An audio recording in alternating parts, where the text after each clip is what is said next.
and testing tools which are being used in the country's pandemic response. Duque was also present in the televised briefing. I would listen to Secretary Duque, but I gave him the instruction, and I admit it in public now, sabi ko sa kanya, do everything you can. I do not care if it's not cheap, if it is expensive, just go ahead and do something about it. Kasi ipit na tayo dito. The chief executive also commented on Duque's false claim that the Philippines is already experiencing the second wave of the coronavirus pandemic. The health secretary has apologized since and insisted that we are actually on the first major wave, to which President Duterte responded. Alam mo, huwag ka masyadong touchy sa issues, because always there will be pro and cons. So alam ko ikaw, you are hard-pressed, and I know your situation. You just tell us if that is the one that's in your the gray matter between your ears. Hindi sabihin mo, ayaw ninyo maniwala, bahala kayo, basta ito yung akin. The president also sought confirmation from Duque about the Koch couple who supposedly offered overpriced supplies to the government. But Duque swiftly denies ties to the couple and insisted he did not know them. Meanwhile, in the same briefing, President Duterte said he will not allow the reopening of classes as long as the vaccine for COVID-19 is not yet available. The DepEd has earlier set the school opening for the incoming academic year on August 24th and has been pushing for alternative learning tools such as online. But without the vaccine, it's really danger. It spells disaster. So, mask, hugas kamay. Mga bata, wag muna. Yung opening ng classes, that's a very... I will not allow the opening of classes na magdikit-dikit yung mga bata. No? President Duterte also appealed to LGUs to accept repatriated OFWs who have undergone weeks of quarantine in Manila. He says only the national government can impose restrictions on travel. Do not obstruct the movement of people, because you run the risk of getting sued criminally. Alam mo, ladies and gentlemen, if you are listening, Pilipino to, kababayan natin. Tanggapin ninyo and provide for sequestration houses if you want. Yung doon sila i-quarantine.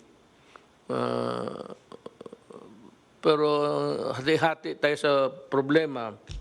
Total, hindi naman kami nagkulang. Whatever you need, we provide. For News 5, Faith Tobias, We Are One News. The Tourism Department has assigned around 50,000 rooms from various accommodation establishments as venues for returning overseas Filipino workers. That is according to President Duterte's latest weekly report to Congress. The DOT screened and identified over 700 hotels nationwide, which have allocated more than 44,000 rooms for repatriated OFWs. Out of this figure, around 22,000 rooms are available for occupancy as of May 21st. The agency has also reached out to more than 900 non-accredited accommodation establishments to temporarily operate as quarantine facilities for returning OFWs. They have agreed to allot around 6,500 rooms. Last week, National Task Force Against COVID-19 Chief Implementer Carlito Galvez Jr. warned that isolation facilities may be overwhelmed with the return of around 42,000 OFWs until next month. And on Monday, policemen raided a shop along Recto Avenue in Manila for allegedly manufacturing fake Interagency Task Force or IATF ID cards. Members of the Manila Police District Station 4 arrested the shop's artist and 6 other individuals. Authorities seized their equipment, including computer sets with printers, along with samples of fake IATF IDs. The suspects will be facing charges including falsification of documents and violation of the Bayanihan to Heal as One Act. More stories after a quick break. Stay with us here on One News.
Welcome back to One News Now.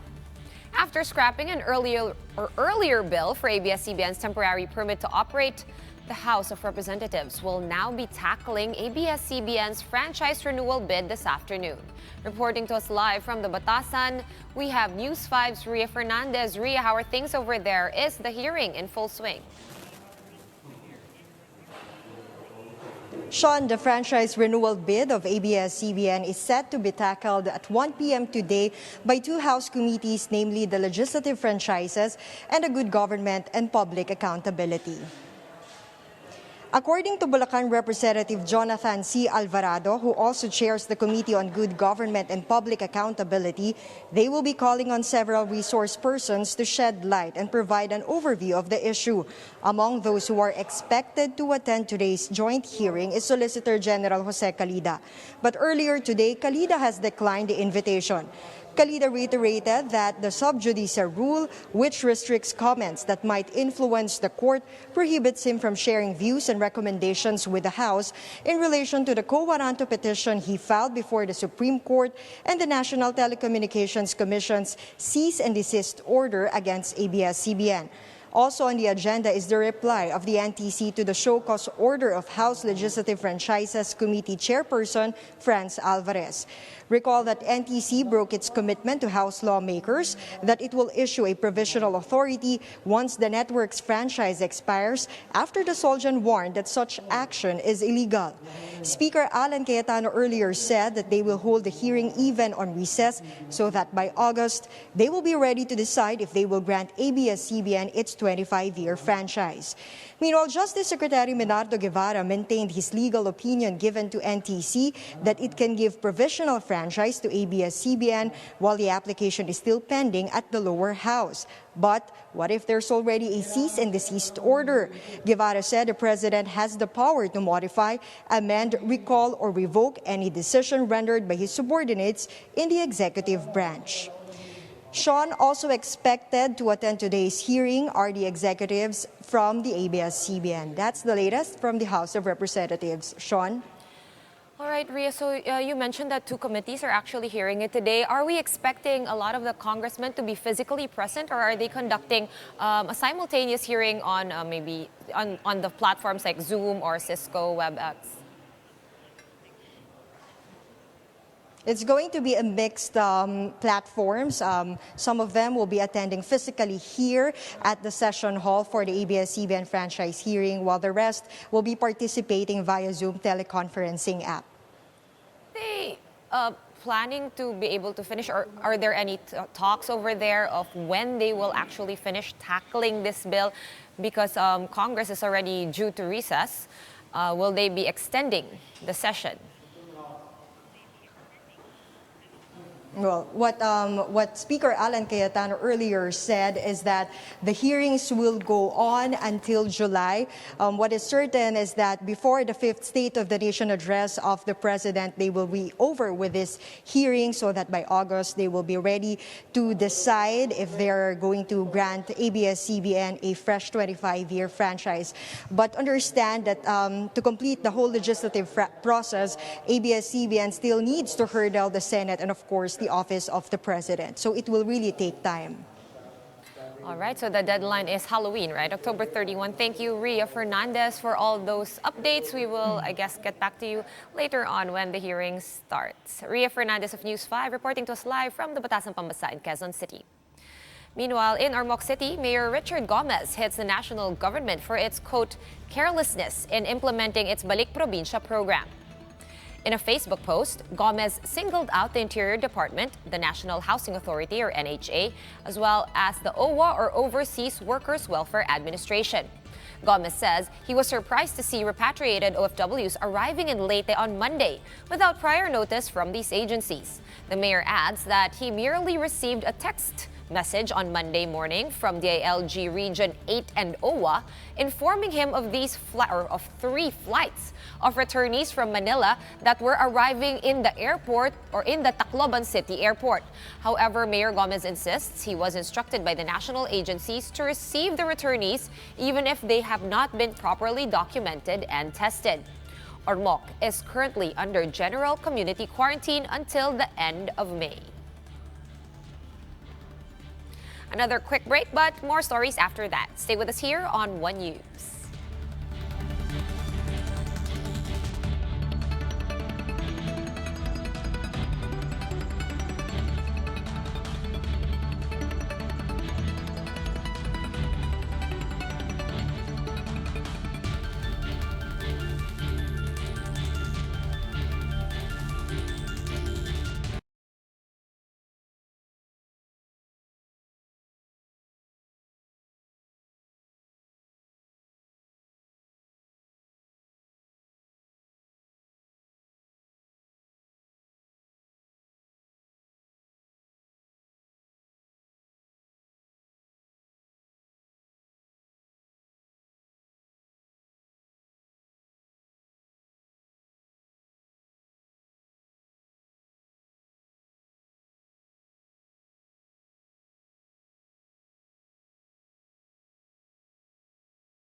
Good afternoon. This is still One News Now. India is now among the 10 worst-hit COVID-19 nations after posting its biggest single-day jump in confirmed cases. The South Asian country landed on the list after reporting over 6,900 new cases on Monday, bringing the total to nearly 140,000 infections. India's death toll, meanwhile, has surpassed 4,000. The spike in new cases comes as businesses and domestic travel in the country resumed. The federal government has not insisted that passengers be quarantined after their flights. However, several states have imposed their own quarantine protocols, creating confusion among many travelers. And just because you can't go outside or can't go out freely, it does not mean you have to say goodbye to your fitness goals during this pandemic. While the government is battling the health crisis, we also have our own battles to win. And one of those is keeping ourselves fit and mentally healthy. Justine Punsalang has a story. With COVID-19 vaccines still on the far horizon and the government still enforcing lockdown measures, one of the best ways to combat the SARS-like disease or any disease is to keep yourself fit and healthy. Fitness coach Alex Derit says all we need is to go back to basics, live a simpler life, and shy away from junk food.